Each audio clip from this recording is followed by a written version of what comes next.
Bismillahirrahmanirrahim. Assalamualaikum warahmatullahi wabarakatuh. Salam sejahtera untuk kita semua. Perkenalkan, nama saya Andi Oksatriasya sebagai moderator pada materi hubungan negara dan warga negara. Adapun anggota kelompok saya atas nama Nuranisa yang akan menjelaskan pengertian negara, kemudian Agustin Wiranda Syahrul yang akan menjelaskan tentang pengertian warga negara. Selanjutnya Putri Aulia Syafitri sebagai pemateri tentang hak dan kewajiban warga negara. Kurnia Rizky Amalia akan menjelaskan materi tentang hubungan negara dan warga negara. Kemudian Anggun Pratiwi akan menjelaskan teori tentang hubungan negara dan warga negara. Dan saya sendiri yang akan menjelaskan tentang wujud hubungan negara dan warga negara. Selanjutnya saya persilahkan kepada teman kelompok saya untuk memaparkan materi. Di sini saya akan memaparkan sebuah materi. Negara adalah suatu organisasi dari sekelompok manusia yang mendiami suatu wilayah tertentu dan mengetahui adanya suatu pemerintahan yang mengurus tata tertib dan keselamatan kelompok tersebut. Negara juga diartikan sebagai suatu perserikatan yang melaksanakan suatu pemerintahan melalui hukum yang mengikat masyarakat demi ketertiban sosial. Negara merupakan alat masyarakat yang mempunyai kekuasaan untuk mengatur hubungan antar manusia dalam masyarakat. Negara dapat memaksakan kekuasaannya secara sah terhadap semua golongan. Tugas negara yaitu mengatur dan menertibkan gejala-gejala kekuasaan dalam masyarakat yang bertentangan satu sama lain, mengatur dan menyatukan kegiatan manusia dan golongan untuk menciptakan tujuan bersama yang disesuaikan dan diarahkan pada tujuan negara. Unsur negara konstitutif. Negara meliputi wilayah udara, darat, perairan, rakyat, dan pemerintahan yang berdaulat. Wilayah, batas wilayah suatu negara ditentukan dalam perjanjian dengan negara lain. Perjanjian itu disebut perjanjian internasional. Perjanjian dua negara disebut perjanjian bilateral, sedangkan apabila dilakukan oleh banyak negara disebut perjanjian multilateral. Rakyat, harus ada orang yang berdiam di negara tersebut dituntut menjalankan pemerintahan. Pemerintah, negara harus mempunyai suatu badan yang berhak mengatur dan berwenang memutuskan serta melaksanakan peraturan yang mengikat rakyatnya. Yang kedua, bentuk negara. Negara kesatuan atau unitarisme. Negara merdeka dan berdaulat di mana kekuasaannya atau pemerintahannya berada di pusat. Bagian B, bentuk negara kesatuan. Bagian C, negara dengan sistem sentralisasi. Segala sesuatu dalam negara diatur langsung oleh pemerintah pusat. Dampak positif. Berlakunya pemerintah yang sama di setiap wilayah negara. Penghasilan daerah dapat digunakan untuk keperluan seluruh negara. Yang ketiga, bentuk kenegaraan. Inggris, negara dominion adalah semua negara jajahan Inggris dan tetap mengakui Raja Inggris sebagai rajanya walaupun negara tersebut sudah. Negara dominion. Bentuk ini hanya terdapat di lingkungan kerajaan merdeka. Negara-negara tersebut bergabung dalam The British Commonwealth of Nations. Negara uni, gabungan dua negara dengan satu kepala negara. Unireal terjadi karena adanya perjanjian. Unipersonal terjadi karena kebetulan. Sifat-sifat negara. Memaksa. Negara mempunyai kekuasaan untuk menggunakan kekerasan fisik secara legal agar tercapai ketertiban dan mencegah timbulnya anarki. Monopoli. Negara mempunyai hak kuasa tunggal dan dalam menetapkan tujuan bersama dan masyarakat. Sifat mencakup semua. Semua peraturan perundang-undangan berlaku untuk setiap orang. Materi tentang pengertian warga negara.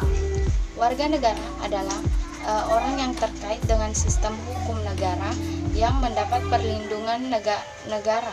Warga negara secara umum ada anggota suatu negara yang mempunyai keterkaitan timbal balik dengan negaranya. Warga negara adalah orang yang tinggal di dalam sebuah negara dan mengakui semua peraturan yang terkandung di dalam negara tersebut. Warga negara Indonesia menurut pasal 26 Undang-Undang Dasar 1945 adalah orang-orang bangsa Indonesia asli dan bangsa lain yang disahkan undang-undang sebagai warga negara Republik Indonesia, diatur dalam Undang-Undang Nomor 12 Tahun 2006 tentang Kewarganegaraan Republik Indonesia. Baik, langsung saja saya akan memaparkan materi pengertian hak dan kewajiban. Pengertian hak. Hak adalah sesuatu yang mutlak menjadi milik kita dan penggunaannya tergantung pada diri kita sendiri. Contohnya, hak mendapatkan pengajaran, hak mendapatkan nilai dari guru, dan hak sebagainya. Adapun Profesor Dr. Notonegoro mendefinisikannya sebagai berikut.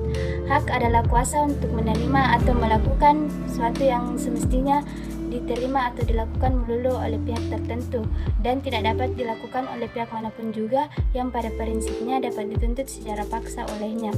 Pengertian kewajiban.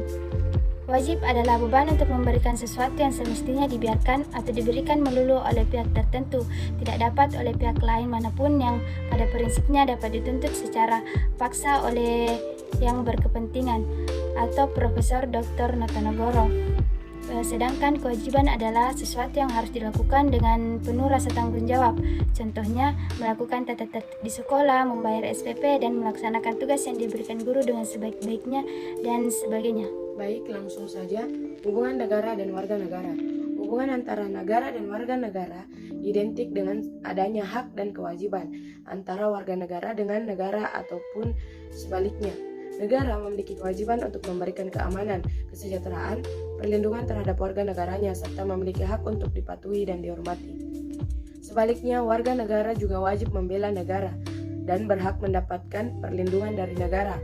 Di Indonesia, seringkali terjadi adanya kesenjangan antara peranan negara dan dengan kehidupan warga negara. Masalah-masalah politik, sosial, ekonomi, dan budaya, misalnya, seringkali terjadinya karena adanya kesenjangan antara peranan negara serta kehidupan warga negaranya. Dalam deretan pasal-pasal beserta ayat-ayatnya, Undang-Undang Dasar 1945 secara jelas mencantumkan hak serta kewajiban negara atas rakyatnya, yang secara jelas juga harus dipenuhi melalui tangan-tangan trias politika ala Montesquieu. Melalui tangan legislatif, suara rakyat tersampaikan. Melalui tangan eksekutif, kewajiban negara, hak rakyat dipenuhi. Dan di tangan yudikatif, aturan-aturan pelaksanaan hak dan kewajiban dijelaskan. Idealnya begitu. Tapi apa dayanya, sampai sekarang boleh dihitung dengan sebelah tangan seberapa jauh negara menjalankan kewajibannya. Boleh dihitung juga berapa banyak negara menuntut haknya. Bukan hal yang aneh ketika sebagian rakyat menuntut kembali haknya untuk selama ini telah diberikan kepada negara sebagai jaminan negara akan menjaga serta menjalankan kewajibannya. Negara sebagai sebuah entitas di mana meliputi sebuah kawasan yang diakui kedaulatan, mempunyai pemerintahan, serta mempunyai rakyat. Rakyat kemudian memberikan sebagian haknya kepada negara. Sebagai ganti, negara akan melindunginya dari setiap mara bahaya, serta berkewajiban untuk mengatur rakyatnya. Hak-hak rakyat tadi adalah kewajiban bagi sebuah negara, hak untuk hidup, hak untuk mendapatkan kerja, serta hak-hak untuk mendapatkan pelayanan umum seperti kesehatan, rumah, dan tentunya hak untuk mendapatkan pendidikan. Semua itu harus mampu dipenuhi oleh negara. Yang kelima, teori hubungan negara dengan warga negara. Bagian A, teori Marxis. Menurut teori Marxis, negara hanyalah sebuah panitia yang mengelola kepentingan kaum borjuis, sehingga sebenarnya tidak memiliki kekuasaan yang nyata. Justru kekuasaan nyata terdapat pada kelompok atau kelas yang dominan dalam masyarakat. Bagian B, teori pluralis. Dalam pandangan teori pluralis, negara merupakan alat dari masyarakat sebagai kekuatan eksternal yang mengatur negara. Dalam masyarakat terdapat banyak kelompok yang berbeda kepentingannya, sehingga tidak kelompok yang terlalu dominan. Untuk menjadi mayoritas, kepentingan yang beragam ini dapat melakukan kompromi. Bagian C, teori organis. Menurut teori organis, negara bukan merupakan alat dari masyarakatnya, tetapi merupakan alat dari dirinya sendiri. Negara mempunyai misinya sendiri, yaitu misi sejarah untuk menciptakan masyarakat yang lebih baik. Oleh karena itu, negara harus dipatuhi oleh warganya sebagai lembaga di atas masyarakat. Wujud hubungan warga negara dengan negara. Peran pasif, yakni merupakan kepatuhan terhadap peraturan perundang-undangan yang berlaku sebagai cermin dari seorang warga negara yang taat dan patuh kepada negara. Contoh, membayar pajak, menaati peraturan lalu lintas.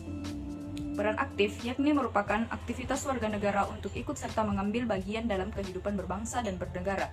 Contoh, memberikan hak suara pada saat pemilu.